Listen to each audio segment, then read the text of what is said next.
La seule chose qu'on a besoin, la seule chose qui transforme une vie, la seule chose qui change un cœur, qui guérit un malade, qui vient panser les blessures du passé, c'est une seule personne et il porte un seul nom, Jésus-Christ de Nazareth. Mais je suis venu avec un message d'espoir. Un message qui a envie de te dire ce soir que ça va aller. Que c'est pas terminé. Que peu importe ce que tu fais, qui tu es, ce que tu as passé, et que tu dis pour moi, Patane, c'est pas possible. Écoute, j'aimerais te dire quelque chose. Avec Jésus, tout est possible. Et c'est pas simplement un slogan d'église, c'est une vérité. J'aimerais vous expliquer comment moi j'ai rencontré Jésus. Et souvent je disais avant, comment je lui ai donné ma vie. Mais je lui ai rien donné du tout, c'est plutôt lui qui est venu me chercher. J'ai pas grandi du tout dans une famille chrétienne. J'ai grandi dans un foyer divisé, où mes parents, en fait mon père était un trafiquant de drogue, qui faisait partie de l'une des plus grosses mafias de France et il travaillait avec tout le monde, même à l'étranger. C'était un homme qui prenait un avion, qui partait en Colombie avec ses associés, qui ramenait 1 tonne de cocaïne et je le voyais, il partait le matin, lundi matin et il revenait le vendredi soir. Quand il arrivait, il se disputait avec ma mère, il frappait ma mère, nous il ne nous calculait pas, il partait boire un coup et on le voyait 2 heures le dimanche. Et ma mère, à cause de ça, elle n'a pas supporté. Et à l'âge de 6 ans, mes parents ont divorcé. Mon père est de Perpignan, c'est un gitan catalan de Perpignan. Et ma mère, c'est une manouche. Et on habitait, ma mère, toute sa famille, elle est en Suisse, à la frontière suisse, en Haute-Savoie. Et quand elle se sépare de mon père, il y a moi et mes 2 petits frères, on est tout petits, j'ai 6 ans. On est arrachés de notre père, mais bon, on ne voyait pas souvent. Et on est parti à 700 km de Perpignan. Et quand tu es un jeune enfant, malgré que chez moi c'était le calvaire, j'avais mon père et ma mère. Et là d'un seul coup, j'ai plus mon père. Et je me retrouve à 6 ans loin de toute ma famille avec qui j'ai grandi. Je ne vois plus personne, mais j'ai ma mère. Mais le problème c'est que ma mère, elle en veut tellement à mon père. Et mon père, il en veut tellement à ma mère que le seul moyen qu'ils ont trouvé de se faire la guerre, c'est à travers nous.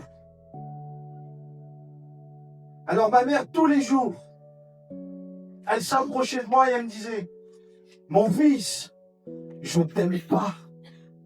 Elle dit parce que tu ressembles à ton père. Et elle me frappait, et elle me frappait, et elle me frappait. Je m'en souviens même un jour, j'ai fait un malaise, je suis tombé dans les pommes, j'étais tout petit, je devais avoir 8 ou 9 ans. Et elle m'a réveillé en me mettant de l'eau dans le visage, et en me disant, hey, réveille-toi. Et elle a continué à me frapper, Elle m'a cassé tous les os de mon corps. Les genoux, les chevilles, les poignets. Le dos, il en a pris dans tous les sens. J'ai été ouvert avec plusieurs ouvertures partout. J'ai eu plusieurs points. J'ai eu plusieurs fractures. Et elle me disait, je t'aime pas parce que tu ressembles à ton père. Et moi, tout petit, la première chose que j'ai fait, j'ai pris mon téléphone et j'ai appelé mon père. Et je lui dis, pas, regarde papa ce qu'elle me fait, maman. Elle me fait ça, il m'arrive ça, comme ça. Et je lui ai expliqué tout. Et vous savez, c'était quoi la réponse de mon père? Je t'aime pas parce que tu ressembles à ta mère. Et à ce moment-là, la première fois où il m'a dit je t'aime pas, je ne peux pas vous expliquer ce que ça a fait à l'intérieur de moi. C'était comme si toute mon âme se déchirait. Comme si mon cœur disparaissait. Et pour la première fois, je me suis senti rien. J'avais pas de mère, pas de père. J'avais 2 frères, mais ils étaient beaucoup plus petits que moi, c'était moi l'aîné. Et nous, on nous a toujours appris, faut être un homme, faut être fort. Faut pas pleurer. C'est toi le plus grand. Ton père, il est pas là. Voilà ce que me disait mon grand-père, ma grand-mère et ma famille. Ton père, il est pas là. C'est toi le plus grand. Prends soin de ta famille. Prends soin de tes frères. Prends soin, mais de moi, qui prend soin? Et pendant un moment, je me suis dit, Patane, t'es plus rien. J'étais même plus un fils. J'étais plus un enfant. Parce qu'il fallait que je sois grand. J'étais pas fils parce que mes parents, malheureusement, ne m'aimaient pas. Et un jour, j'ai une douzaine d'années. Toutes ces années où on a continué à battre, où on a continué à souffrir, où j'ai continué à être frappé, où tous les soirs, écoutez-moi, tous les soirs, j'étais plein de pleurs, plein de douleurs dans mon corps. Et comme j'étais fier, parce que j'étais en colère, quand on me disait, Patane, allez, je vais t'emmener à l'hôpital, pour faire mettre un place, je dis, j'en veux pas, et j'étais capable d'encore bouger plus mon bras, et ça me faisait encore plus mal, parce que je voulais lui faire voir, tu m'aimes pas, et j'ai pas besoin de toi. Tu me frappes et tu veux me soigner, non, mais ne me frappe pas, c'est Dieu. Et tous les soirs que je me mettais dans mon lit, des années et des années où je dormais pas, où je passais toutes mes nuits à pleurer, toutes mes nuits où je me demandais, Seigneur, pourquoi? Pourquoi? Et moi, j'ai un oncle qui était pasteur, qui de temps en temps, il m'appelait. Et il me disait, Patane, faut que tu te repentes. Patane, Dieu t'aime. Et moi, je lui disais, Dieu m'aime. Ne me parle plus jamais de ton Dieu. Toi, t'es bien, j'étais avec ta femme et tes enfants à l'autre bout de la France. Moi, je suis tout seul dans les montagnes, avec une mère qui m'aime pas, avec une mère qui me frappe, avec un père qui m'a abandonné. Et toi, tu me dis que Dieu m'aime. C'est pas vrai. Et je m'en souviendrai toute ma vie. J'avais 12 ans, 13 à peu près. Et j'étais dans ma chambre et je pleurais. Et je sais pas pourquoi j'ai fait ça. Parce que pour moi, j'y crois pas. Mais au fond de moi, je sais que c'est vrai. Et je suis dans ma chambre et je regarde mon miroir. Et j'y ai. Je regarde le ciel. Et je lui dis, t'existes pas. Parce que si t'existerais, moi, je t'ai rien demandé. Et encore, je dis, mon oncle, il a le toupet de me dire, il faut que tu te repentes, Patane. Dieu veut pardonner, mais tu es un pécheur, un pécheur. Je suis un enfant qui n'a rien demandé. Et ma mère m'aime pas, mon père m'aime pas. Alors écoute-moi, t'existes pas. Et si t'existes, t'es méchant. Et pour moi, Dieu n'existait pas. Et s'il existait, il avait une grande barbe, un grand bâton. Il était très très très loin dans le ciel. Et il était en colère après moi parce que malheureusement, j'étais un pécheur. Alors j'ai dit, tu sais quoi, je me suis fait une promesse à moi-même. J'ai dit, plus jamais personne me fera du mal. Plus jamais personne me fera souffrir. Et j'aurai plus jamais besoin de quiconque. Je ne dépendrai plus jamais de personne. Et vous savez ce que j'ai fait? Les années ont commencé à passer. Je suis arrivé en Suisse avec une famille d'Albanais. Je suis rentré dans une boîte de nuit, je devais avoir 15 ou 16 ans. On m'a dit, Patane, lui, c'est lui qui contrôle la Suisse. Je suis rentré en Suisse, je suis rentré dans la boîte de nuit, j'étais un enfant, 15 ans. Et j'ai dit, il est où? Et on m'a dit, qui il est où? Je dis, tu veux quoi? Et j'ai dit, je veux parler à lui là-bas. Et je m'en rappellerai, c'était une boîte de nuit avec un carré VIP. Ce monsieur était assis au fond, ce monsieur qui avait une grande réputation. Et moi, je suis rentré là. Et quand je suis arrivé devant, j'ai dit, je veux te parler. Il m'a même pas calculé. Et sa sécurité qui était là, qui gardait le point VIP, ils m'ont explosé. Mais les coups, j'en avais plus peur. Alors je me suis relevé. J'y suis retourné. Et je me suis bagarré avec eux. Et tu sais quoi? Ils m'ont défoncé. Mais chaque coup que je prenais, il y avait comme une haine qui montait en moi. Parce que moi, j'étais jeune, mais je voyais tout ça. À chaque fois que quelqu'un faisait du mal, à chaque fois que je voyais une femme, un homme qui était en colère, c'est le visage de ma mère que je voyais. Et là, j'étais rempli de haine. Et j'ai continué à me relever. Et continué à y aller. Et ils ont continué à me frapper. Et j'ai continué à me lever. Jusqu'à un moment donné, à l'époque, en Suisse, il y avait des gros cendriers en verre. Et j'ai attrapé ce cendrier-là. Et je lui ai mis un coup de toutes mes forces. Alors j'avais 15-16 ans, quelle force j'avais. Et je lui ai ouvert l'arcade. Et quand je lui ai ouvert l'arcade, cet homme à qui je voulais parler, il s'est levé. Et il a dit, laissez-le.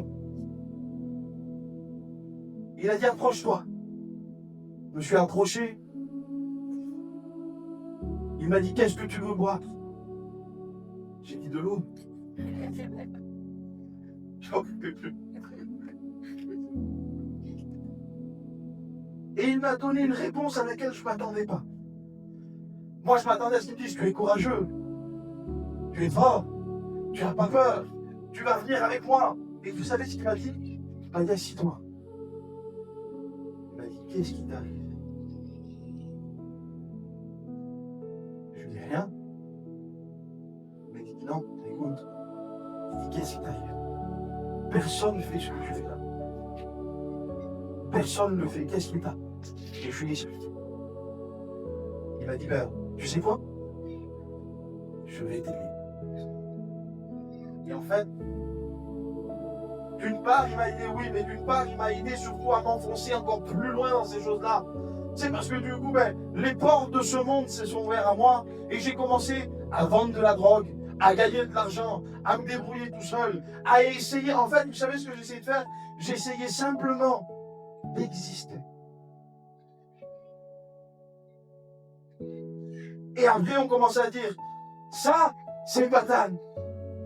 Et juste le fait qu'on m'appelle par mon nom, je me sentais considéré. C'est que je cherchais rien de toutes ces choses-là. Mais moi, ce que je voulais, mon père m'aimait pas, ma mère m'aimait pas, j'existais pas, j'étais rien. Et là, d'un seul coup, je devenais quelqu'un. Les années ont commencé à passer, j'ai eu 17, 18 ans, et je suis arrivé à Perpignan. Je m'en rappellerai toute ma vie. Il y avait eu une très grosse dispute entre moi et ma mère. Et mes deux petits frères étaient partis en vacances chez mon père. Ils m'avaient dit, Patane, on ne reviendra plus. Je lui ai dit, vous êtes sûr? Ils m'ont dit oui. J'ai dit, alors ok. Alors maintenant, on s'en va pour du coup. Moi, c'était derrière eux que j'attendais. Je ne pouvais pas les abandonner. Et je vous le dis aujourd'hui à ma honte. Avant de partir de chez moi, toutes les fois où ma mère m'a frappé, ou des fois elle venait en pleine nuit, me jeter des seaux d'eau dans le visage et je me réveillais en panique pour me frapper. J'ai dit, je vais partir, mais je vais me venger. Alors j'ai dit à mes frères, écoutez, j'arrive dans une semaine. Et pendant cette semaine-là, c'est moi qui allais réveiller ma mère, j'avais 18 ans. C'est moi qui allais réveiller ma mère dans la nuit et qui lui faisait ce qu'elle me faisait. Et quand elle se levait pour vouloir me frapper, je l'empêchais de me frapper parce que ça y est, j'étais un homme. Et je lui disais, tu peux plus maintenant. Hein? Je te disais rien parce qu'il y avait les petits. Et j'ai fait des choses atroces. Et je suis parti. C'est ce monsieur de la Suisse qui m'a emmené. Il m'a payé mon billet de train. Je m'en rappellerai toute ma vie. Il m'a mis 2000 € dans une enveloppe dans la poche. Et tu sais ce qu'il m'a dit? Je ne veux plus jamais te voir. Il dit, tu pars d'ici. Il dit, change de vie. Il dit, même si un jour je te croise et que tu me dis bonjour, il dit, je te tournerai la tête et je te parlerai pas. Parce qu'il dit, je veux que tu changes de vie aujourd'hui.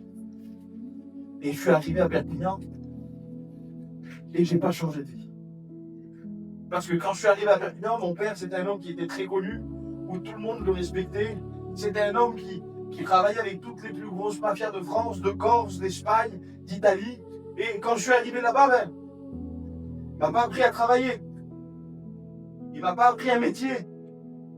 Je suis arrivé là-bas, j'avais 18 ans. Vous savez ce qu'il m'a dit? Eh voilà, tiens, on a un bar là, à nous. Prends le bar, vends de la drogue, fais ce que tu veux, sors, un homme, fais ta vie.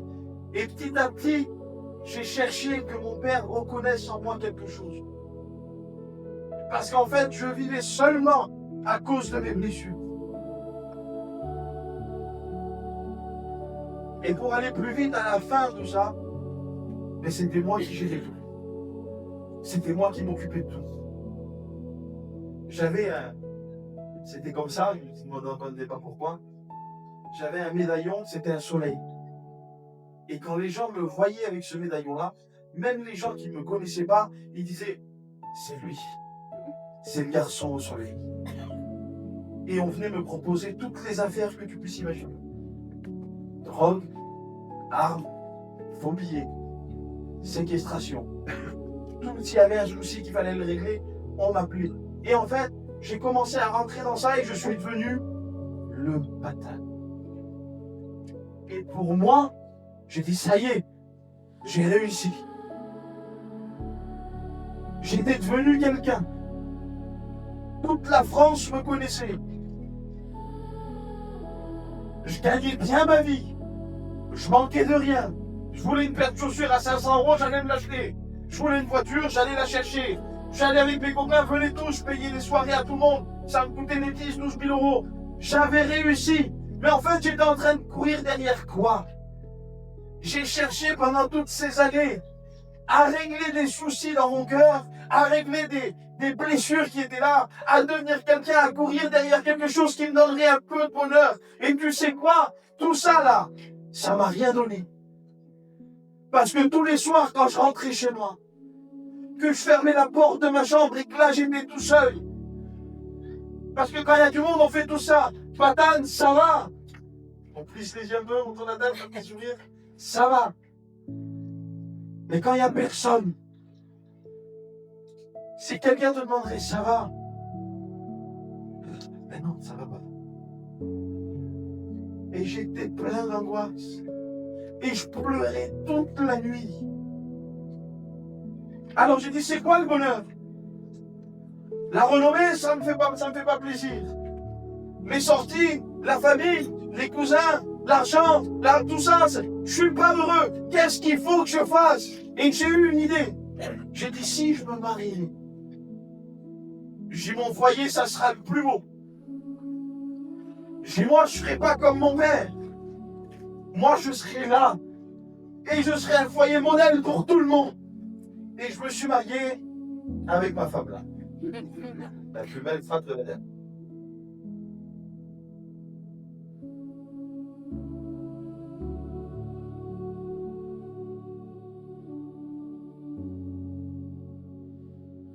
Sauf que j'ai fait la même chose. Quand on m'a dit, quand j'ai dit je ferai pas comme mon père, ben tu sais ce que je faisais? Je partais 3 mois. Je revenais 2 jours. Je partais 4 mois. Je revenais une semaine. Je partais 1 mois. Je revenais 10 jours. Et en fait, à cause de ça, qu'est-ce que vous voulez construire si Dieu n'est pas au milieu? Moi, je n'aime pas. Alors déjà que Dieu n'était pas au milieu, c'était sûr. Mais en plus de ça, j'ai pas eu de modèle. Je sais pas c'est quoi un foyer. Et je vais vous dire quelque chose. Moi, j'avais de la haine envers ma femme alors qu'elle, elle m'aimait. Mais tu sais pourquoi? Parce que moi, j'avais de la haine envers toutes les femmes de la terre. Parce que quand aussi je disais, Mélina, comme ça, et qu'elle me disait, oh, Patane, ça va. J'avais l'impression qu'elle me répondait que ça allait pas et c'est le visage de ma mère que je voyais. Alors tu sais ce que je faisais? Et je vous le dis à ma honte. J'étais capable de prendre ma femme et de la frapper. Un jour, je lui ai cassé toutes les côtes. Il a fallu qu'elle rentre à l'hôpital. Parce que moi, je suis un homme. Moi, on me répond pas, mais c'est pas vrai. C'est parce qu'au fond de mon cœur, j'étais un petit bébé blessé par une mère qui avait frappé son enfant.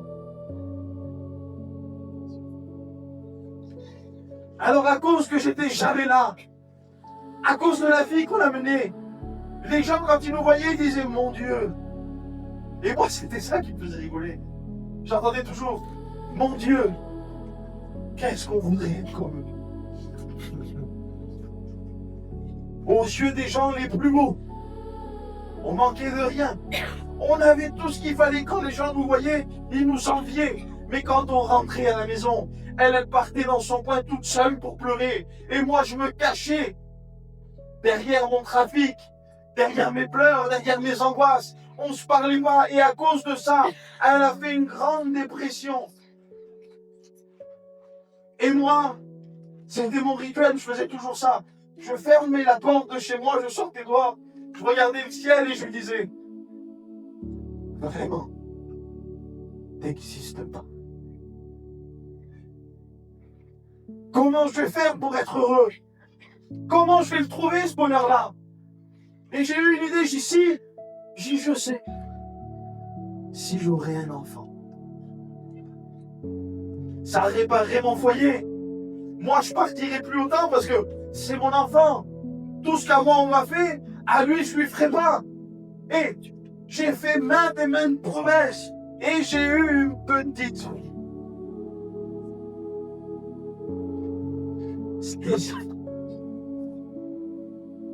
Quand elle est née, on me l'a donnée dans les bras. Et j'ai dit, ma fille, je suis pas mon père. Je suis pas ma mère. Stacy, je serai toujours là pour toi. Peu importe ce qui arrive, moi, je t'abandonnerai jamais. Tout ce que mes parents ont fait, moi, je te le ferai pas. Stacy, à chaque fois que tu cligneras les yeux, c'est moi que tu verras. À chaque fois que tu seras triste, c'est ma main que tu tiendras.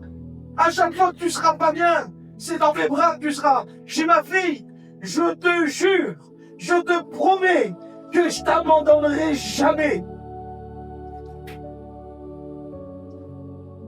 Et j'ai fait tout le contraire. Je ne l'ai pas vu grandir. La première fois qu'elle a marché, je n'étais pas là. Parce que j'ai dit, tu manqueras de rien. Alors au lieu de partir 3 mois, j'en partais 5. Au lieu de revenir 10 jours, j'en revenais 3, comme ça me permettait de partir et de gagner beaucoup d'argent et de continuer à faire ce que je fais.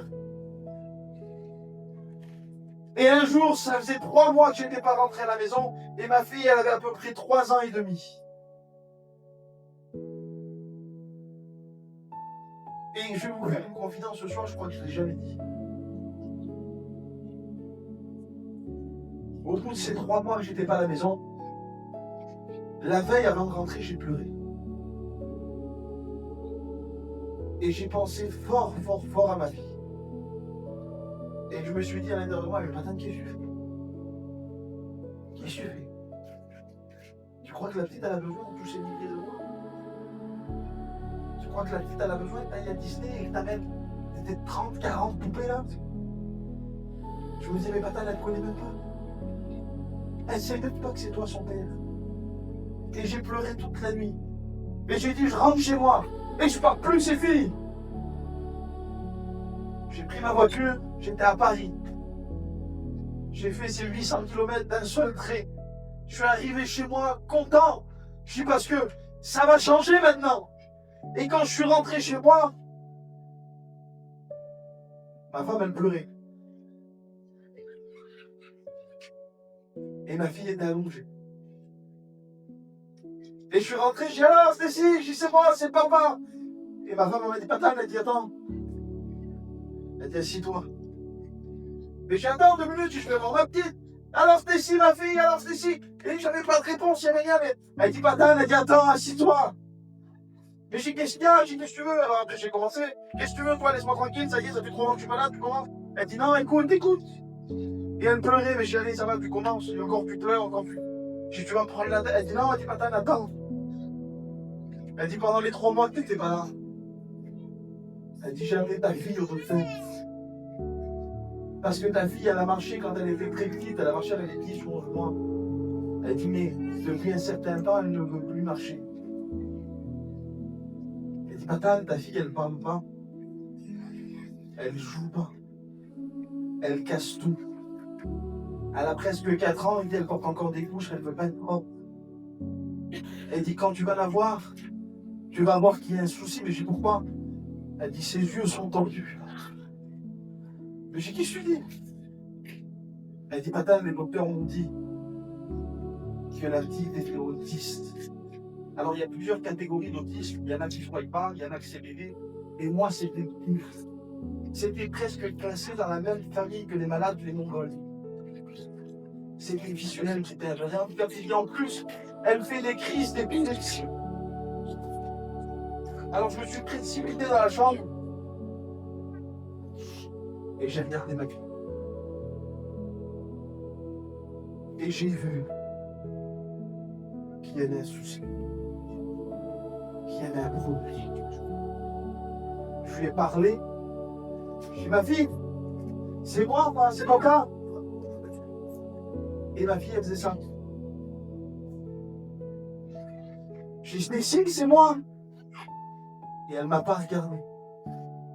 Et j'ai vécu sur ce moment-là une profonde tristesse.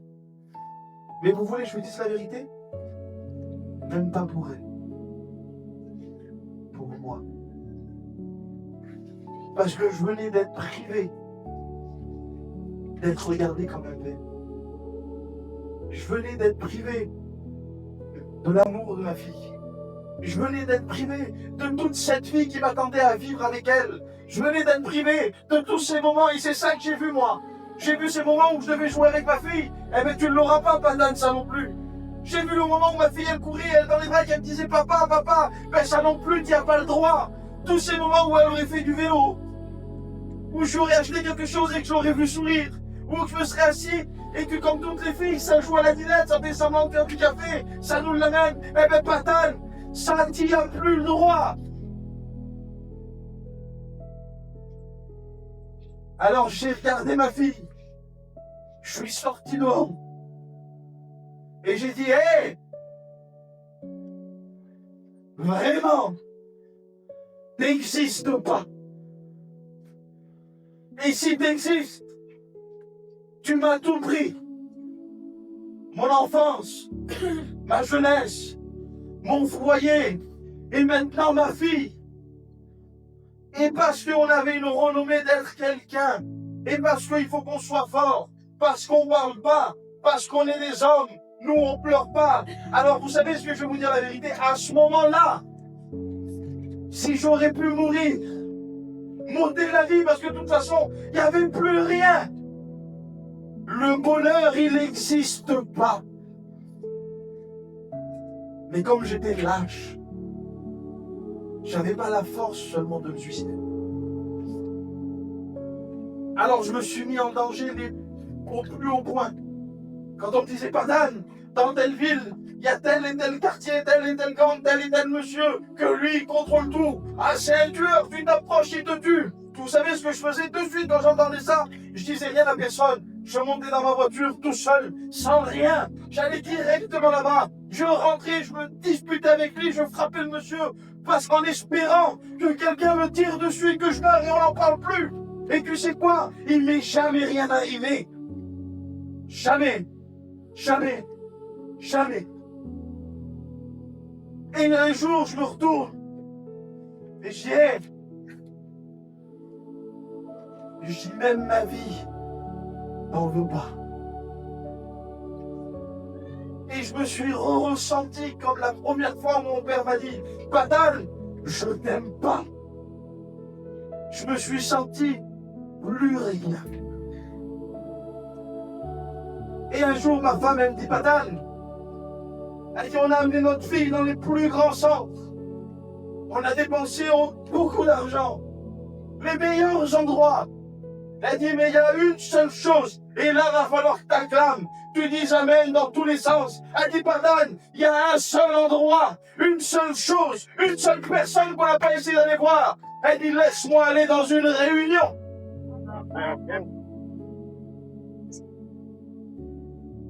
Je dis, Mélina, ça n'existe pas. Et elle dit, regarde. Et elle m'a ouvert la porte de la chambre de ma fille. Et je l'ai regardé. Et écoutez-moi. Si j'aurais pu donner tout, absolument tout, pas pour qu'elle soit guérie, parce qu'on m'a dit que c'était pas possible. Les docteurs me disaient qu'elle allait mourir très jeune. Donc pour moi, je me disais, bon, je ne vais plus jamais la voir. Le jour où elle mourira, par contre, là, je pourrai monter la vie parce qu'il n'y aura plus rien. Et j'ai dit, écoute, si j'aurais pu donner tout ce que j'avais, pour que seulement, avant qu'elle meure, que je puisse entendre une seule fois papa. Et j'y avais pas le droit. Alors, je me suis mis à pleurer. Parce que j'avais honte, parce que ma femme me voyait pleurer. Parce que je faisais le grand. Quand les gens venaient chez moi, je disais, hey, je sors de la maison, je vais parler avec elle.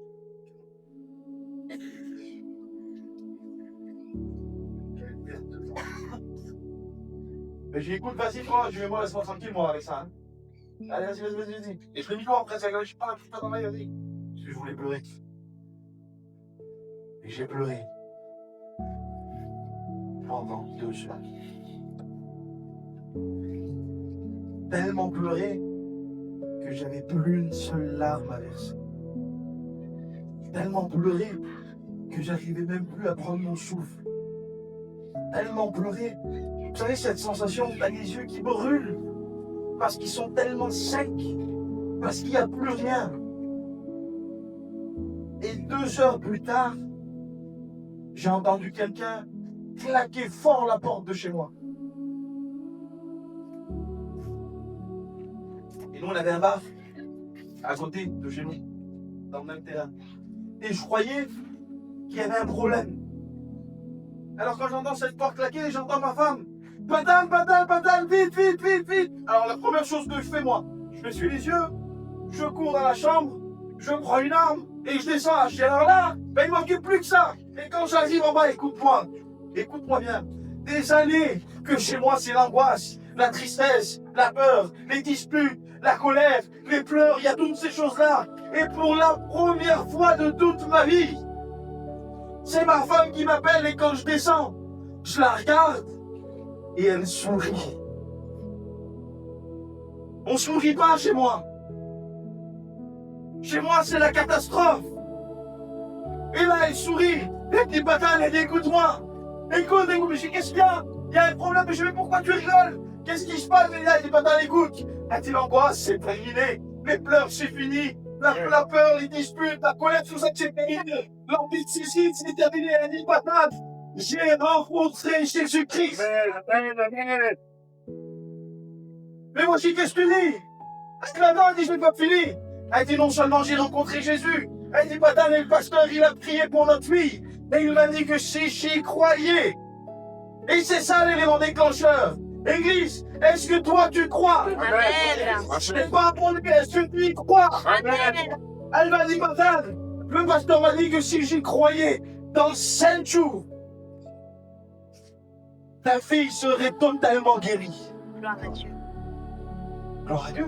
Amen. Amen. Ouais, j'ai pas dit gloire à Dieu. J'ai dit, écoute-moi, c'est des fous. C'est pas vrai. Et écoutez-moi, tout à l'heure, vous viendrez me voir parce que vous savez ce que j'ai fait à ce moment-là? J'ai pris ma fille en colère. Parce que je dis, cet homme, il vient de détruire ma vie. Cet homme, il est en train de mentir. Et à cause de ça, je dis, Mélina, dans 7 jours, la petite, elle sera pas guérie. Les docteurs, ils ont dit que c'était impossible. Donc j'ai pris ma petite fille un peu en colère, je lui ai même fait mal. Je l'ai allongée comme ça, fort dans le lit. Et je l'ai pris en photo. Et je lui ai dit, dans 7 jours, j'ai Mélina, on lui reprendra une photo. Et tu verras, mais j'ai de toute façon, c'est qui le pasteur? Elle me dit, tel pasteur. Je dis, c'est quand la prochaine réunion? Jeudi. Eh ben, je dis, tu sais quoi? Patane, il ira à l'église jeudi. Et je dis, je rentrerai dans l'église, je dis, Mélina. Je dis, tu sais qui je suis. Tu sais que je suis capable. Tu sais que j'ai peur de personne. Ni même de Dieu, parce qu'il n'existe pas. Je dis, je rentrerai jeudi dans l'église. Je dis, tu t'installes pas, hein. Je dis, tu viendras avec moi. Je taperai le pasteur en plein milieu de l'église devant tous les chrétiens pour leur montrer que c'est pas vrai. Et normalement, elle, ma femme, elle me dit tout le temps, toute ma vie, elle m'a fait ça. Patane, arrête. Patane, c'est pas grave, il t'a rien dit, monsieur. Patane, mais non, t'as mal compris, c'est pas grave, calme-toi. Patane, range ça, laisse tomber. Arrête les petits. Arrête, tu vas faire mal aux enfants. Range ça, t'énerve pas, c'est rien. Patane, en plein milieu de l'autoroute, c'est Patane, ne traîne pas, descends pas, arrête. Et là, elle me dit, Patane, il n'y a pas de problème. Je dis quoi? Je dis parce que tu crois que je suis pas capable. Alors, n'importe quoi. Je dis, parce que tu crois que je le ferai pas alors? J'écoute. J'ai été dans les endroits les plus dangereux. Je me suis disputé, battu, j'ai fait la guerre au plus grand des mafieux. Et j'ai dit, toi, tu crois qu'un petit pasteur, un petit gitan, tout vilain, tout gros, mais aujourd'hui c'est moi qui suis tout vilain, tout gros. J'ai dit, tout vilain, tout gros là, que lui il va me faire peur. Tu crois que lui je suis pas capable? Elle dit, Patane, on verra jeudi. J'ai tout cassé chez moi. Et alors je vais vous faire une confiance. Ne rigolez pas. Je faisais l'homme fort. Mais en réalité, c'est parce qu'à l'intérieur de moi, j'étais brisé. Parce que pour moi, il venait d'anéantir le peu qu'il y avait chez moi, ça allait disparaître totalement. J'ai attendu jeudi. Il n'habitait plus l'homme derrière chez moi. J'ai quand même attendu. Et les jours ont commencé à passer et je lui disais, Mélina, jeudi, la réunion. Elle me disait, oui, madame. Le lendemain, Mélina, jeudi, la réunion. Elle dit, hé, ça fait 2 fois que tu le dis, ça va, on verra jeudi. Je dis, qu'est-ce qui se passe? Ça, c'est pas normal. Et écoutez-moi, j'ai vu. Parce que vous savez, la foi, c'est croire, ok. Mais la foi, elle se démontre. Et j'ai vu qu'elle croyait et elle était en train de me montrer qu'elle était sûre que c'était vrai. Alors le jeudi est arrivé. 7h du matin. Ah, j'ai 2 yeux, moi. J'y suis aujourd'hui. Et je suis très cinéaste. C'est comme ça. Vous avez vu, je parle, je monte. Et même dans ma vie, je suis comme ça. Alors, j'ai commencé à dire à ma femme, hey, donne-moi tel et tel kilo de telle et telle chose. Donne-moi tant de faux billets. Donne-moi, tiens, prends-moi cette arme là-bas. Là. Prends-moi celle-là, mets tout ça dans la voiture. Alors que normalement, je ne voulais pas qu'elle touche à rien. Mais là, j'étais, tu peux prévenir. C'est un film. Oh, tu vois, là. Et j'ai chargé tout le coffre de ma voiture. De tout ce que vous imaginez, tout ce que vous voulez, c'était dedans. Et j'ai dit, écoute, j'étais arrivé à un certain point que même mes affaires, c'est même plus moi qui allais les faire. J'avais des gens qui y allaient. Et là, j'avais envie de me mettre en colère. J'avais envie de me disputer. J'avais envie de faire celui-là. Je voulais retourner comme avant. Alors j'écoute-moi. Je vais à l'église. J'ai tu vois tout ça là, je dois faire mes affaires, je dois les amener. Et en plus, j'ai tu vas venir avec moi. Ah oui, parce qu'elle avait rencontré Jésus, donc ça, elle voulait pas. Donc j'ai tu vas venir avec moi. Elle dit, Patane, avec les enfants, oui, avec tout le monde. T'inquiète pas.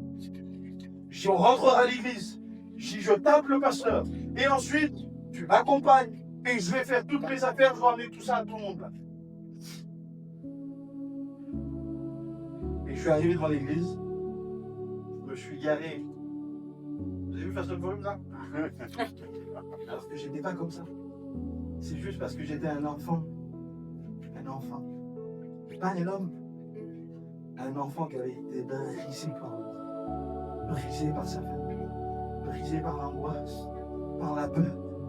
Pour moi, l'amour, ça n'existe pas. Le bonheur, ça n'existe pas. La joie, on ne sait pas c'est quoi. Alors je me garde et je descends. Et je dis, Mélina, t'assois pas, hein? Et je rentre dans l'église.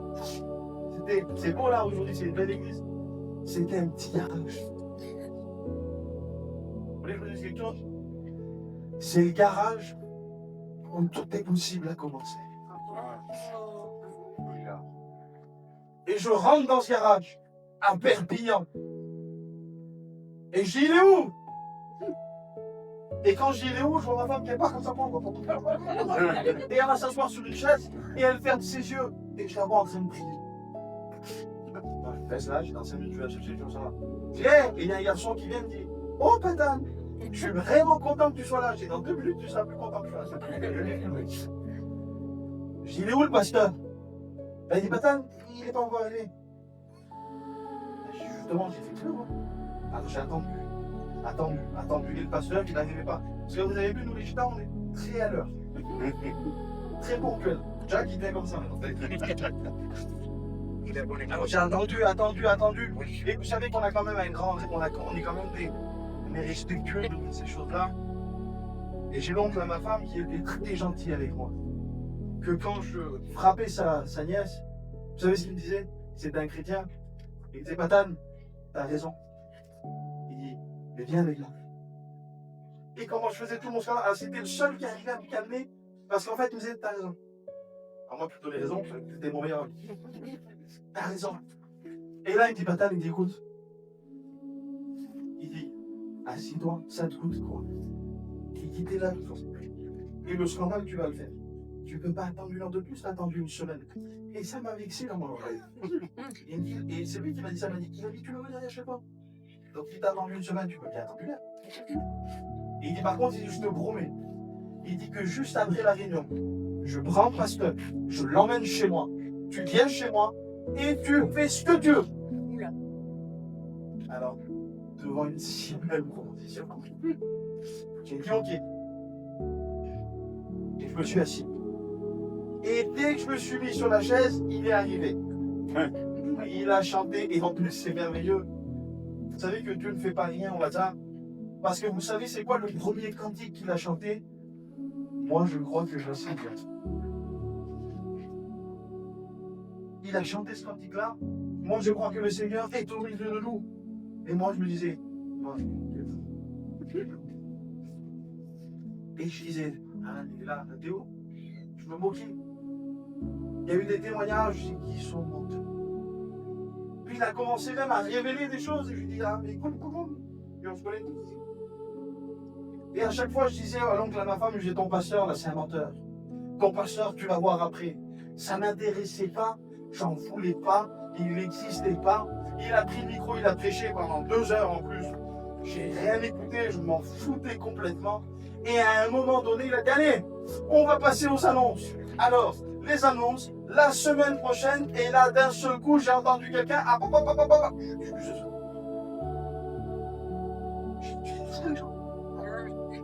j'étais grand malade. Et d'un seul coup, il y a une prophétie qui s'est mise. Lui, il avait fini sa réunion. Mais Dieu l'a commencé seulement. Amen. Et j'ai entendu mon fils.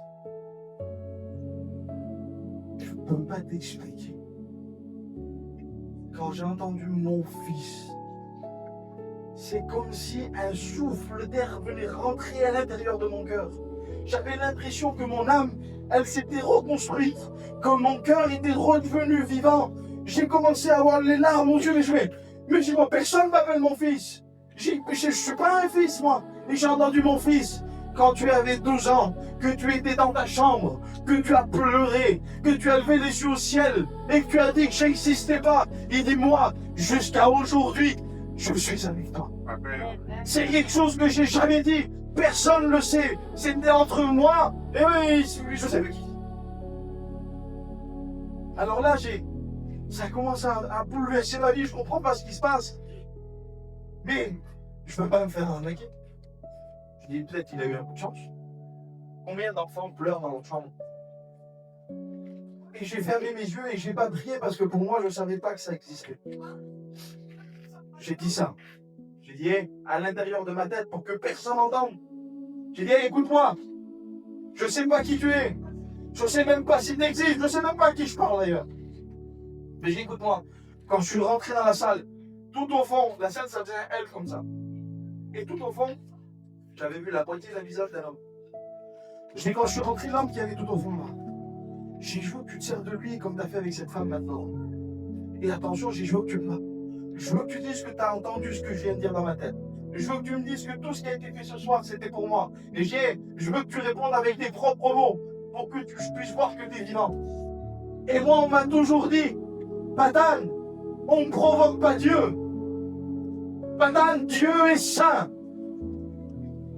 Patane, il est Dieu quand même. Tu crois que t'es qui, toi? Toi, t'es pécheur. Faut te repentir. Et écoute-moi, j'ai provoqué Dieu. Et tu sais ce qu'il a fait? Eh ben, c'était plus ce Dieu avec une grande barbe, un grand bâton, qui était très très loin dans le ciel. C'est devenu mon Père. Et il est venu instant d'aller m'en répondre. Quand j'ai ouvert mes yeux, cet homme s'est levé. Et j'ai entendu, mon fils, mon fils. Oui, j'ai entendu la prière que tu viens de faire dans ta tête. Oui, tout ce qui a été fait ce soir, c'était pour toi.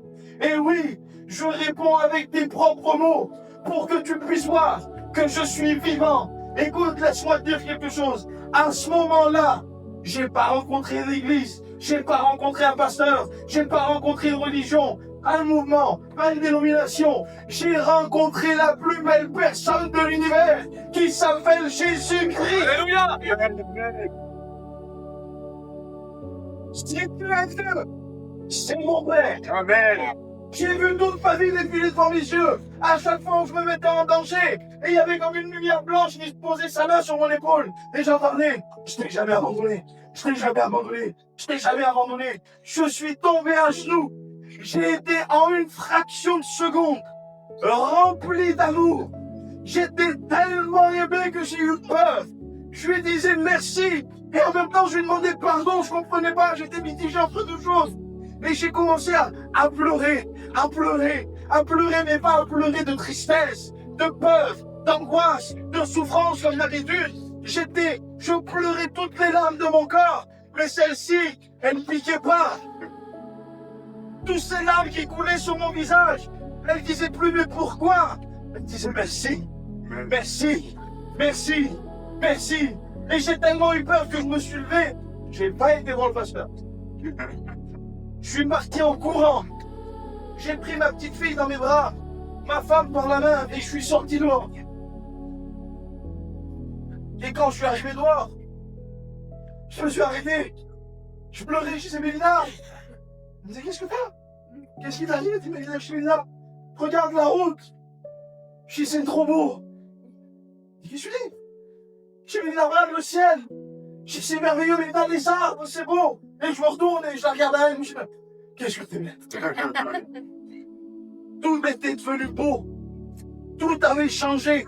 Comme si des écailles dans mes yeux avaient été explosées. Ça veut dire, les écailles tombent, elles sont pas tombées. Elles ont explosé. Je voyais plus les choses pareilles, je pensais plus pareil, je réfléchissais plus pareil. J'aimais plus de la même manière. Et écoute-moi, je suis rentré dans ma voiture et je me rappelle moi que j'ai tout ça encore. Moi je sais pas ce qui est bien ou pas bien. Je suis en train de pleurer chez Mélina. Je dis comment je fais? Il faut que je roule et je vais quand même faire mes affaires. Et quand j'arrive là-bas, les gens m'attendaient, j'ouvre le coffre de ma voiture et je pleure. Et les garçons ils me disent, qu'est-ce que t'as? Qu'est-ce qui se passe? Il y a un problème? Ben je dis oui, il y a un gros problème. J'ai un très gros problème. Il me dit qu'est-ce que t'as? On n'a jamais vu comme ça. J'ai écoutez-moi les gars, j'ai un gros problème quoi. J'ai je peux pas vous donner tout ça. Mais c'est pourquoi? Mais nous on a fait tant de kilomètres, on s'est déplacé, on t'a amené l'argent. Mais si tu comprends pas, je peux pas te donner. J'allais parler, je leur crie dessus. Et il recule, il dit mais qu'est-ce qui se passe? Il est devenu fou. Et moi j'ai commencé à prendre tous ces faux billets, à les déchirer, à les jeter partout. Toute cette drogue, j'ai commencé à l'ouvrir, il y avait comme un ruisseau. J'ai tout jeté dedans. Les armes, j'ai tout jeté. Je peux pas. Je peux plus faire ça. J'y arrive plus, j'y ai. Tu sais c'est quoi le problème? Il me dit quoi? Mais je sais que j'ai trouvé une solution. Jésus-Christ est vivant. Amen. Amen. Je suis reparti avec ma voiture à fond. Avec ma femme et mes enfants, je suis rentré chez moi. Je me suis assis sur mon canapé. Et pour la première fois de toute ma vie, j'ai fait ça. C'était fini. L'angoisse disparue. La tristesse complètement évanouie. J'avais plus rien. Et parce que Dieu m'aimait. Écoute-moi, j'en voulais pas. Ça m'intéressait pas. J'y croyais pas. Tout le long de la réunion, je lui ai mal parlé. Et c'est lui qui est venu. C'est lui qui m'a aimé. C'est lui qui m'a transformé. Je ne pouvais plus faire ce que je faisais. Je ne pensais plus pareil. Et je me sentais tellement aimé de Dieu qu'à ma fille, je lui avais jamais dit que je l'aimais. Parce que je sais pas c'est quoi aimer. Ma fille, je t'aime. Ça n'avait pas de sens. Ma femme, je t'aime. Ça n'a pas de sens. Mais là, parce que dans le ciel, il y a un papa qui m'aime, qui m'a rempli d'amour. Je prends ma petite fille, mais écoute, ça ne compte plus qu'elle soit malade. C'est le plus bel enfant de la planète. Mais Stacy, ma fille, je t'aime. Je peux le dire. je peux le vivre, je peux le réaliser. Parce que lui, pas un pasteur, pas une église, lui, il m'aime. Alléluia. Et vous savez, je dis toujours à ma fille, Stacy, elle faisait comme ça, elle regardait à droite, à gauche. Et je dis, Stacy, je t'aime. Ma fille, je t'aime. Stacy, je t'aime. Elle avait des petits boutons sur les bras et je disais, Stacy, ça te fait mal. Et j'ai dit à ma fille, ça te fait mal. Et quand je lui dis à ma fille, ça te fait mal, elle me regarde. Elle m'a jamais regardé. Je sens son regard qui est en train de plonger à l'intérieur du mien. Pour la toute première fois de ma vie, je me sens enfin regardé comme un papa. C'est ma fille et elle me regarde. Et je lui dis, ma fille, ça te fait mal. Et je vois son regard qui est en train de changer. Je vous promets, vous viendrez, je vous montrerai la photo tout à l'heure. Ses yeux redeviennent tout à fait normaux, ils sont plus tordus. J'ai peur. Je la prends et je la pose au sol. Elle se met debout. Et elle me dit pour la première fois de ma vie, papa, arrête de toucher mes moutons parce que ça me fait mal. Elle n'avait jamais parlé. Elle m'avait jamais dit papa. Et là, elle me regarde. Elle marche. Elle me dit papa. C'est la fini. Et on aurait dit que c'était fait exprès. Elle court. Elle va de suite dans la pièce à jouer où normalement elle jetait tout, elle cassait tout. Et là, elle prend deux petits bonhommes. Et elle leur fait alors, ça va, tu vas bien. J'ai dit, mais viens, et je l'appelle. Et elle arrive en courant, elle descend. Elle dit, qu'est-ce qu'il y a? Je dis, regarde. J'ai ma fille, et la petite, elle était debout. Elle s'approche de sa mère. J'ai ma fille, qu'est-ce qu'il y a, maman? Qu'est-ce que t'as dit? Elle dit, maman, j'ai dit à papa qu'il arrête de me toucher mes boutons parce que ça me fait mal. Mais je dis, mais Lina, qu'est-ce qui se passe? Elle me dit, bataille. On avait une horloge. Elle dit, regarde l'horloge. Je lui dis, laisse-moi tranquille. Ouais, ton horloge. Je dis, ma petite, elle marche, elle parle, elle court, elle joue. Vous savez ce qu'elle a fait? Elle a tiré sur la couche comme ça. Elle est partie directement aux toilettes comme si c'était normal. Et je me dis, bataille, elle a dit, regarde l'horloge. Mais je dis, laisse-moi tranquille. Elle dit, je t'en supplie, c'est important, regarde. Et je m'en rappellerai toute ma vie, j'étais comme ça avec la petite. Et j'ai fait ça. Et quand j'ai fait ça, c'était minuit passé. Et elle m'a dit, bâtard, aujourd'hui, écoute, aujourd'hui, ça fait 7 jours. Et Église, on peut dire quelque chose, ça arrive. On peut dire quelque chose, ça s'accomplit. Et j'ai envie de ça, moi aussi. Aujourd'hui, pas demain, pas la prochaine réunion, pas le prochain message, pas le prochain cantique, pas le prochain témoignage. Pourquoi après? Mon Dieu à moi est le Dieu du aujourd'hui. Amen. Peu importe ton problème, peu importe la difficulté, peu importe ce que tu passes, peu importe ce que tu traverses, peu importe qui tu es, peu importe ce que tu pratiques, même si tout va bien que tu veux être plus, c'est aujourd'hui. Église, est-ce que tu y crois? Amen. Je n'ai pas entendu, tu y crois? Amen. Alors si tu crois, comme elle a cru, tu vas le montrer. Et la suite du verset, il dit, tu verras. Amen. Alors tu crois? Amen. Alléluia. Le lendemain matin, j'ai pris ma petite fille. Et je l'ai amenée au centre, elle était suivie. Ce centre, où quand on y allait la tête baissée, avec un enfant malade dans les bras, avec personne pour nous soutenir. Mais cette fois, c'est différent.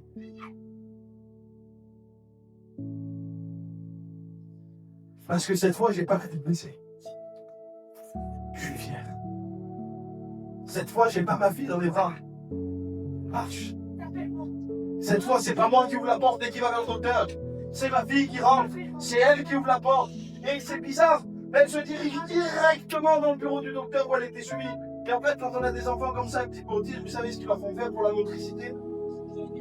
Ils prennent une petite cuillère, une petite tasse, et ils essayent de la faire tourner pour voir ce qui arrive. Alors, on parle bien que ma fille à moi, parce que j'en ai une cuillère, une tasse, ça a volé dans tous les sens dans le bureau, elle cassait tout, c'était même pas de pec. Et là, elle rentre dans le bureau du docteur en marchant. Moi, je suis fier. Parce que je sais qu'avec moi aujourd'hui, Mais un frère, un jour, m'a dit ça et c'est merveilleux et je le dis à chaque fois. Quand mes parents ont divorcé, j'ai fait ça, il n'y avait personne avec moi. Quand ma mère et mon père ne m'aimaient pas, que ma mère me frappait, je faisais ça, il n'y avait personne avec moi. Quand mon foyer était brisé, je faisais ça, il n'y avait personne avec moi. Quand on m'a dit que ma fille était malade, j'ai fait ça, il n'y avait personne avec moi. Quand tous les soirs je pleurais, que j'étais plein d'angoisse, plein de tristesse, plein de peur, plein de colère et que je faisais ça, il n'y avait personne avec moi. Mais cette fois-ci, quand je suis rentré dans ce centre, la tête haute, avec ma fille qui marche, vous savez ce que j'ai fait, c'est un réflexe. J'ai fait ça. Et là, il n'y avait plus personne. Là, avec moi, il y avait Jésus-Christ. Amen. Elle est rentrée directement au bureau. Elle a ouvert la porte du docteur, elle a dit « Bonjour docteur ». Elle a fait le tour, elle a été directement vers la petite tasse de café avec la cuillère. Elle a mélangé comme ça. Elle a dit « Docteur, vous voulez un café ?» Le docteur s'est levé, il a poussé le bureau, la chaise, les papiers, ils ont collé dans tous les sens. Et il dit « Mais monsieur, qu'est-ce qui se passe? C'est impossible, impossible, impossible. Et écoute-moi, avec Jésus-Christ, tout est possible. » Amen. Jésus. Il laissait là toute la journée. Et dit on va refaire tous les examens. Et c'est un centre que juste en face, il y a l'hôpital. Alors ils ont appelé tous les docteurs en urgence. Ils ont refait les trucs à la tête. Tous, ils étaient tous là, ils ont tout refait. Et ils m'ont dit reviens demain. Le lendemain, je suis revenu. Et tous les docteurs, je suivaient ma fille quand je traversais cette porte. Ils étaient tous alignés et ils applaudaient. Et il disait bravo. Bravo. Et moi j'avais là, je me disais, mais sinon, j'ai dit, bravo. Bravo.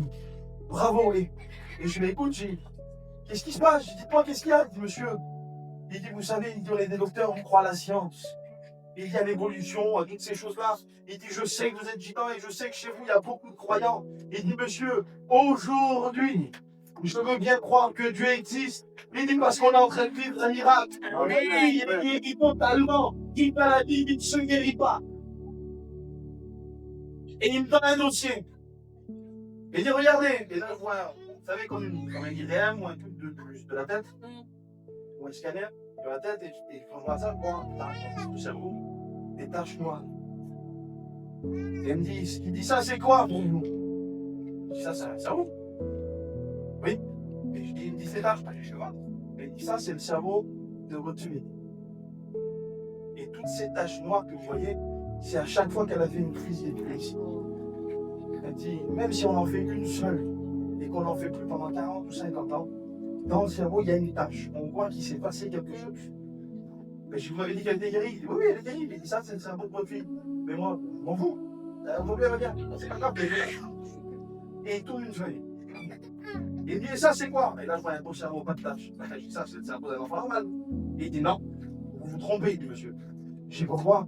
Il dit, ça, c'est le cerveau de votre fille aujourd'hui. Amen. Il n'y a plus aucune trace de maladie.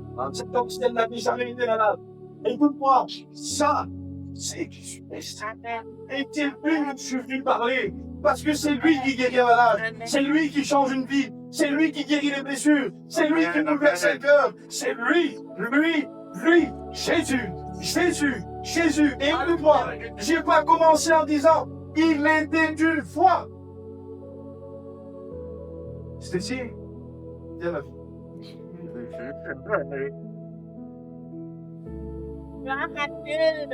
Ça, c'est l'enfant qui parle pas. Ça, c'est l'enfant qui marche pas. Ça, c'est l'enfant qui joue pas. Ça, c'est l'enfant qui a le visage tordu. Ça, c'est l'enfant qui disait pas papa. Et aujourd'hui, ça, c'est l'enfant qui parle, qui marche, qui le piano. Et maman s'est fatiguée. Et puis j'ai dit aujourd'hui, reste à la maison. Elle dit papa, non, lève-toi et va parler de Jésus-Christ. Amen. C'est aujourd'hui. Écoute-moi, c'est pas pour les anciens, c'est pas pour les apôtres, c'est pas pour les temps passés. La Bible dira aujourd'hui, Jésus est le même aujourd'hui. Ok? Hier, on le savait, ça aussi, on l'a déjà entendu. Aujourd'hui, ouais. éternellement. Amen. Et c'est ce Jésus-là que je suis venu te parler. Amen. Je suis parti de ce centre avec ma fille et ma femme, complètement changé. Je me suis fait prêter une voiture parce que j'avais cassé la voiture. Je me suis fait prêter la voiture à mon frère qui est un chrétien.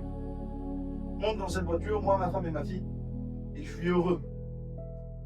Et je mets la main dans la portière de la voiture parce que j'étais tellement content, moi, je ne sais pas.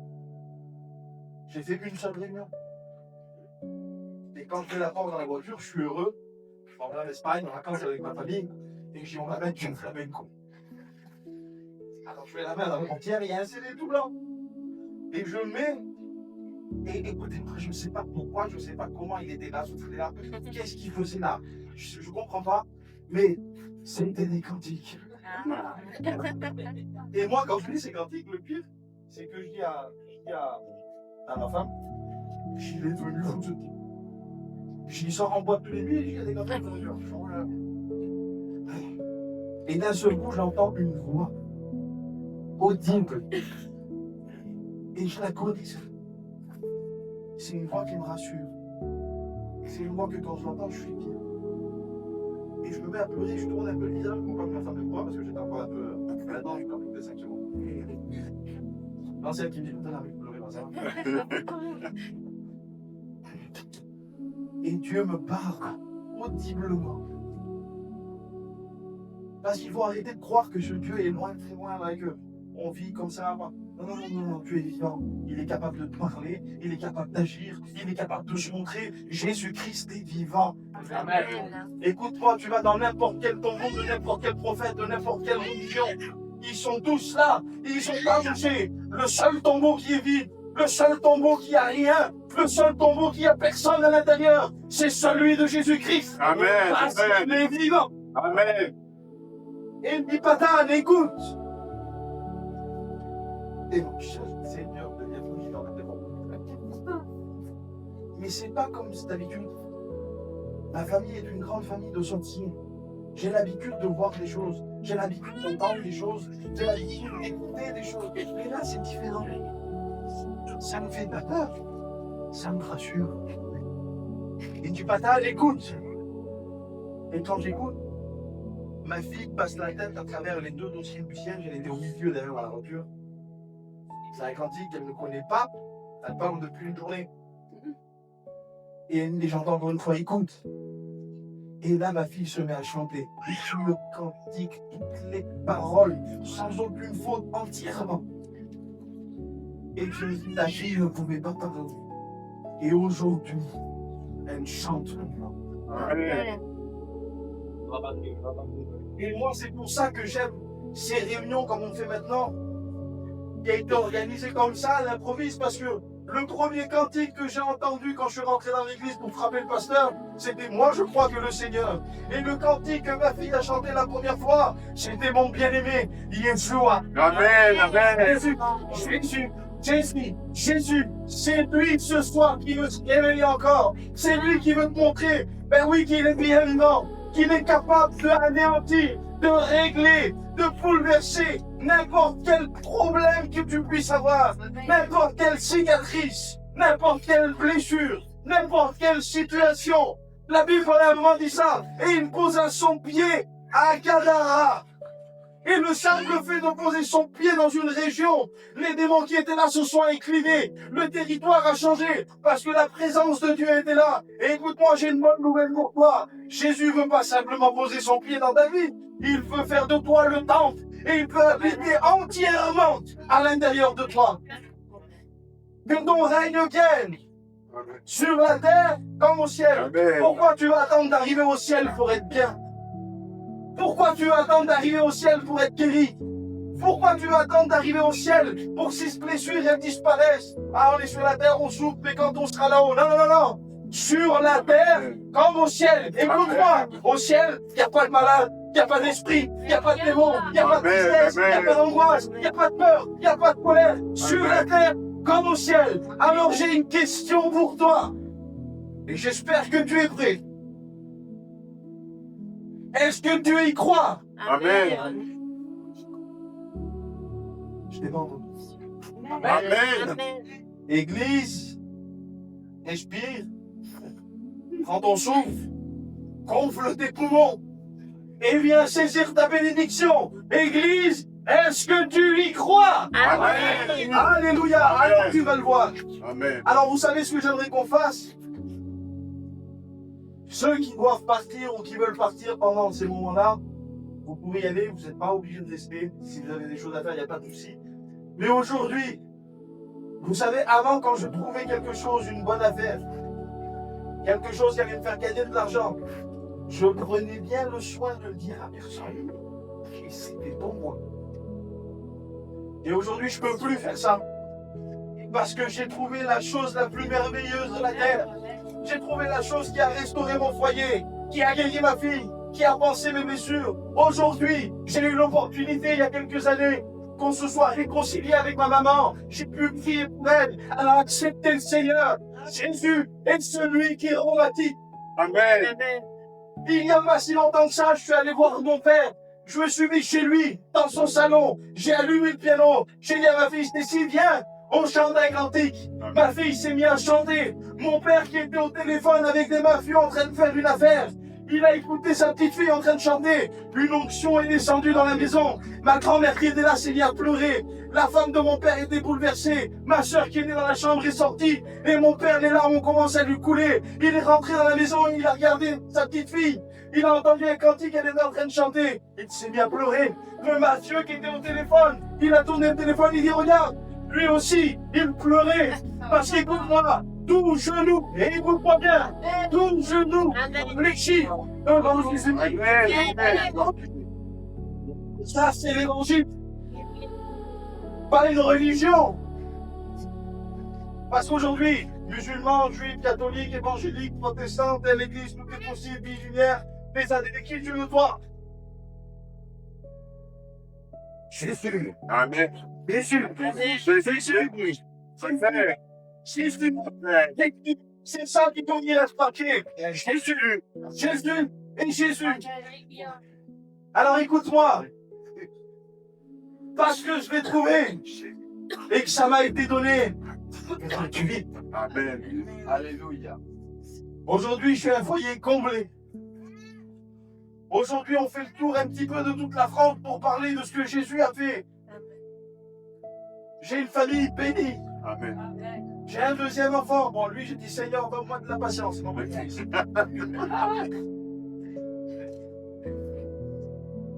mais parce que ça m'a été offert gratuit. Gratuit. J'ai pas eu à méditer. J'ai pas eu à faire. J'ai pas eu à connaître toute la Bible, à me rouler par terre, à prier pendant des heures, à jeûner, malgré que c'est très important. Aujourd'hui, j'aime ces choses-là. Mais pourquoi je le fais? Je ne le fais pas pour le rencontrer. Je ne le fais pas pour qu'il m'aime plus. Je ne le fais pas pour parler. Je le fais parce que je l'aime et je veux le connaître. Amen. Pourquoi tu arrives à faire ça? Parce que c'est lui qui m'a aimé le premier. Amen. Lui, il s'est révélé. Amen. C'est lui qui s'est révélé. C'est lui qui m'a Amen. révélé. Amen.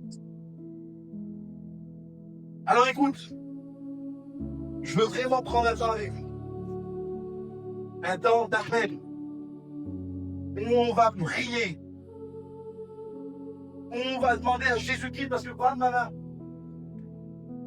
Elle n'est pas percée. J'ai pas un super pouvoir. J'étais quelqu'un de sale, de méchant, de blessé. Et c'est lui qui est venu.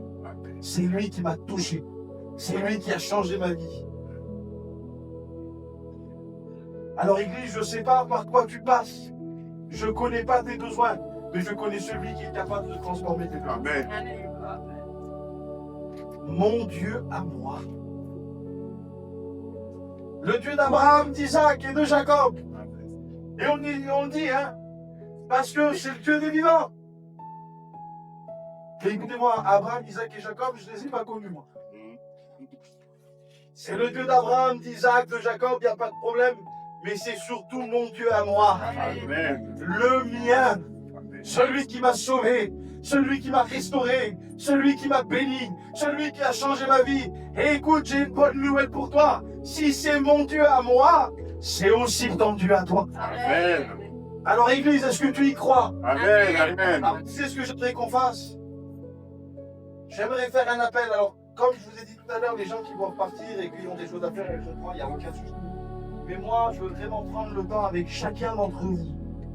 Et avec vous tous. Et vous aussi, vous allez prendre le temps avec moi. Parce que je vais vivre vous, vous allez vivre moi. Amen. Alors, je vous l'ai dit, c'est pas parce que j'ai une belle chemise. C'est tout, je suis là pour le maintenant. Donc, j'aimerais qu'on puisse tous se lever ici. Qu'on puisse fermer nos yeux. J'aimerais que les serviteurs de Dieu puissent s'avancer ici aussi, s'il vous plaît.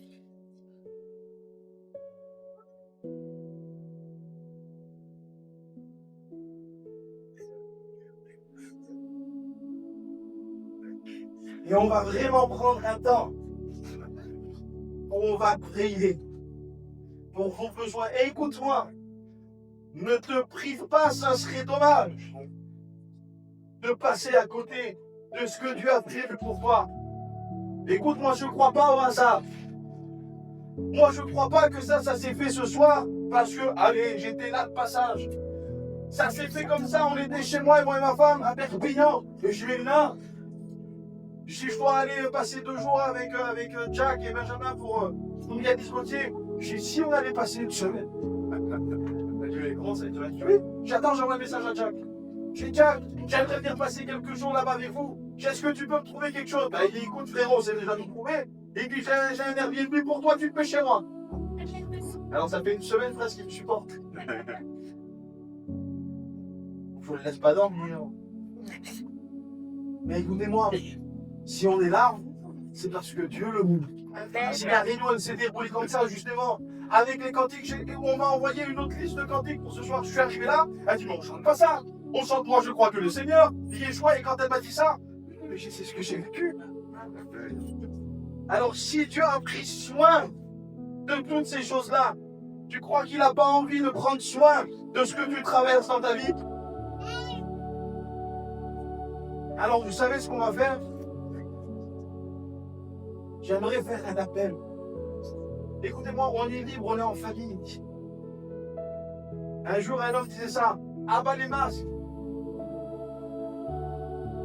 Je suis pas là pour jouer un rôle. Toi non plus, tu n'es pas là pour jouer un rôle. Aujourd'hui. Aujourd'hui.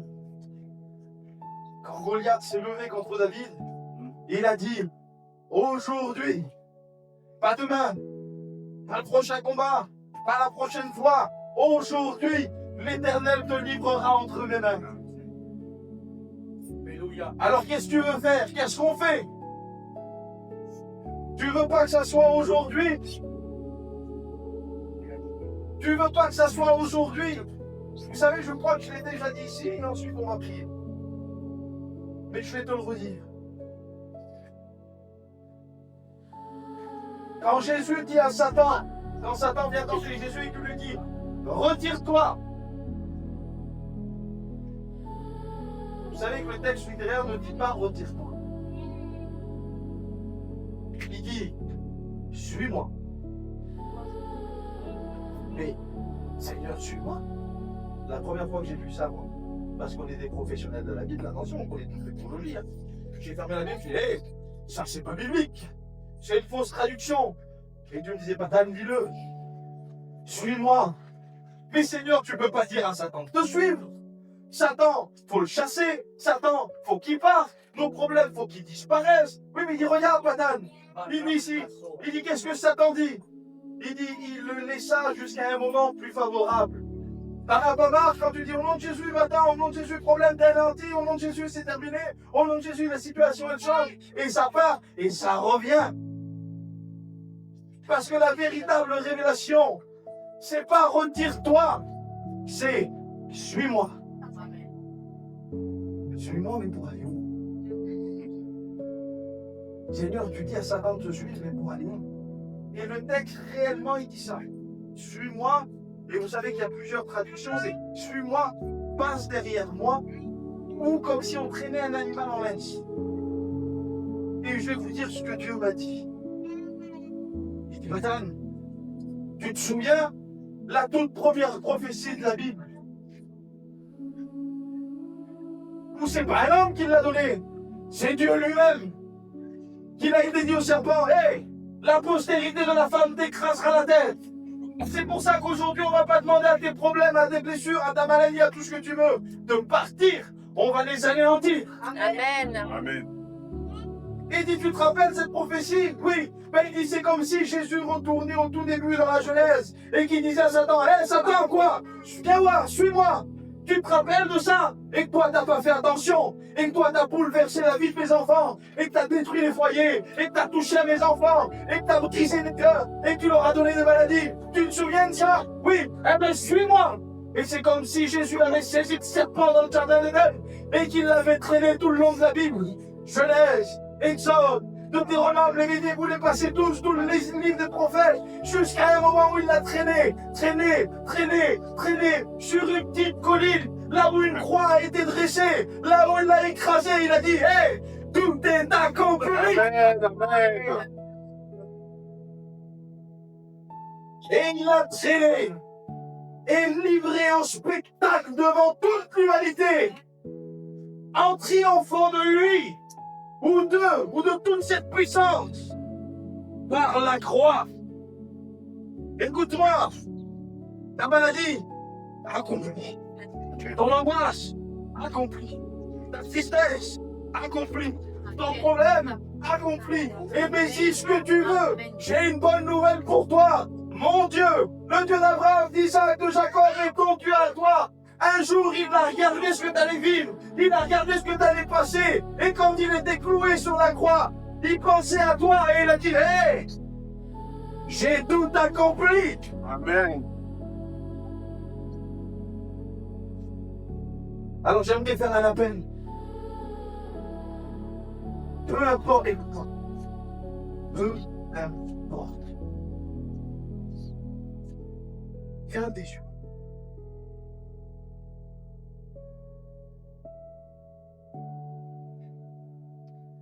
Peu importe ce que tu traverses, peu importe ce que tu vis, peu importe la maladie, peu importe les liens, peu importe les angoisses, peu importe la tristesse, peu importe la blessure qui est là, et qu'à chaque fois qu'il se passe quelque chose, ça te revient, et tu peux pas te retenir de pleurer, et tu es obligé de vivre, écoute-moi, tu ne veux pas que tu vives par rapport à ce que tu es défini par ton passé, mais parce que lui, il a dit, et il a dit que c'était accompli. Amen.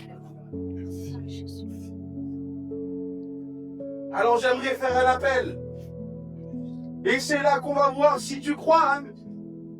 Parce que si tu crois, toi aussi aujourd'hui, tu as le droit de dire à tes problèmes, à tes angoisses, à tout ce qui tient. Hé, problème, maladie, tristesse, blessure, angoisse, lien, exprimer ce que tu veux. Oh, suis-moi. Amen. Suis-moi. Mais tu m'emmènes où? Au pied de Jésus-Christ. Pour qu'il se rappelle qu'ils ont été extrasés une fois pour toutes. Et quand tu vas t'approcher ici devant, c'est comme si par la foi tu saisissais la victoire. Et tu es en train d'attraper ton problème. Parce que c'est plus à lui de te dire où tu dois aller. Qu'est-ce que tu dois faire? Comment tu dois vivre? Si tu dois souffrir, si tu dois pleurer, si tu dois être joyeux, c'est pas lui qui commande. C'est toi. Alors tu le saisis. Et quand tu vas t'approcher devant, c'est comme si tu étais en train de le traîner. En lui disant, suis-moi, suis-moi, suis-moi. Et quand tu vas arriver ici, on va prier ensemble. Et je te promets, pas parce qu'on a un pouvoir, parce que lui, il a tout accompli. Ça va changer. Alors écoute, pour tous ceux qui veulent s'approcher, approchez-vous. On va prier ensemble. Saisis ton problème. Amène-le, on a le temps. On va prendre le temps. Approche-toi. Approche-toi, on va prier. Si tu es malade, si tu as des blessures, si tu es angoissé, si tu passes par une situation, un problème, approche-toi. Approche-nous. Au nom de Jésus. Au nom de Jésus. Au nom de Jésus.